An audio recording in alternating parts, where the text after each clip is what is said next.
ये बियर है? क्या मतलब? जो बियर लेकर आया था जब वापस गया तो उसी पर पैर रखकर चला गया।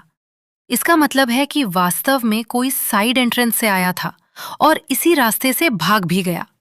जी हाँ दोस्तों, आने वाले एपिसोड में कहानी एक ऐसे मोड़ पर पहुंचने वाली है जहां हर छोटा सा सुराग एक बड़े राज की ओर इशारा करेगा। जिस जगह ये बियर मिली है वही अब सबसे अहम सबूत बन चुकी है। सभी लोग हैरान हैं कि आखिर साइड एंट्रेंस से अंदर आने वाला शख्स कौन था। उसने ऐसा क्या किया कि किसी की नजर उस पर नहीं पड़ी। सबसे बड़ा सवाल ये है कि क्या वह सिर्फ चोरी करने आया था या फिर उसका असली निशाना कोई और था। अब पूरी फैमिली इस रहस्य को सुलझाने की कोशिश में जुट जाएगी। यस, इसके बाद सभी लोग सीसीटीवी फुटेज देखने का फैसला करेंगे। लेकिन जैसे ही रिकॉर्डिंग चेक की जाएगी सबके होश उड़ जाएंगे। फुटेज का एक अहम हिस्सा डिलीट मिलेगा। इससे साफ हो जाएगा कि घर में आने वाला इंसान पहले से पूरी तैयारी करके आया था। अब शक घर के लोगों पर भी जाने लगेगा, क्योंकि बिना किसी अंदर वाले की मदद के ये सब करना लगभग नामुमकिन है। उधर घर में माता की चौकी की तैयारियां जोरों पर चल रही होंगी। माता रानी कभी किसी इंसान का इंतजार नहीं करती, इंसान ही माता रानी का इंतजार करते हैं।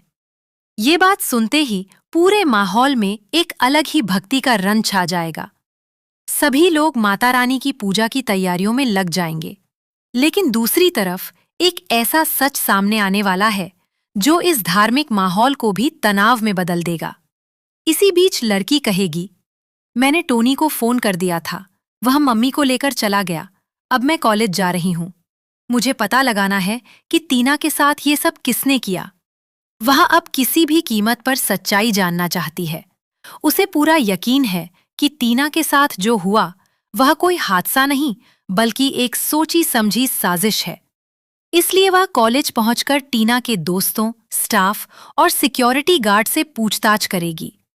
पूछताछ के दौरान उसे कुछ ऐसे सुराग मिलेंगे जिससे कहानी पूरी तरह बदल जाएगी।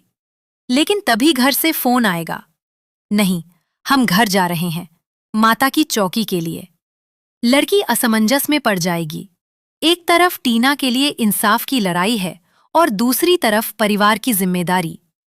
आखिरकार वह घर लौटने का फैसला करेगी, लेकिन उसके मन में सिर्फ एक ही सवाल रहेगा कि आखिर टीना के साथ ऐसा किसने किया। घर पहुंचने पर वह नाराज होकर कहेगी, अब मैं वहां जाकर क्या करूंगी, वहां इतने सारे सर्वेंट्स हैं, अगर एक सर्वेंट नहीं भी होगा तो काम चल जाएगा। उसकी ये बात सुनकर सामने वाला भावुक हो जाएगा और कहेगा, फिर कभी खुद को सर्वेंट मत कहना। ये सुनते ही वह चौंक जाएगी। पहली बार उसे एहसास होगा कि घर के लोग उसे सिर्फ एक नौकरानी नहीं बल्कि अपने परिवार का हिस्सा मानने लगे हैं। ये पल दोनों के रिश्ते में एक नई शुरुआत लेकर आएगा। इसके बाद माता की चौकी शुरू होगी। पूरे घर में भजन कीर्तन की गूंज होगी। सभी परिवार के सदस्य अपने अपने पार्टनर्स के साथ बैठेंगे। तभी वह उसकी ओर देखकर मुस्कुराएगा और कहेगा, देखो, आज हम सभी फैमिली मेंबर्स अपने अपने पार्टनर्स के साथ माता की चौकी में बैठे हैं। मैं चाहता हूं कि मैं तुम्हारे साथ बैठूं। मैं माता रानी की पूजा तुम्हारे साथ करना चाहता हूं। उसकी ये बात सुनकर वह कुछ पल के लिए चुप रह जाएगी। उसके चेहरे पर झिझक भी होगी और खुशी भी। पूरे परिवार की नजर अब इन दोनों पर टिक जाएगी। कुछ लोग इस रिश्ते से खुश होंगे, जबकि कुछ के चेहरे पर नाराजगी साफ दिखाई देगी। इसी बीच कहानी में एक और बड़ा ट्विस्ट आएगा। वही रहस्यमयी शख्स जो साइड एंट्रेंस से घर में आया था, दूर खड़ा होकर पूरे परिवार पर नजर रखेगा। उसके चेहरे पर एक खतरनाक मुस्कान होगी, जिससे साफ हो जाएगा कि उसका अगला वार अभी बाकी है। अब सवाल यह है कि क्या परिवार उस रहस्यमयी इंसान की सच्चाई जान पाएगा? क्या टीना को इंसाफ मिलेगा? क्या माता रानी की चौकी में दोनों एक साथ बैठकर पूजा कर पाएंगे? या फिर कोई नया तूफान सब कुछ बदल देगा? इन सभी सवालों के जवाब आपको आने वाले एपिसोड में देखने को मिलेंगे।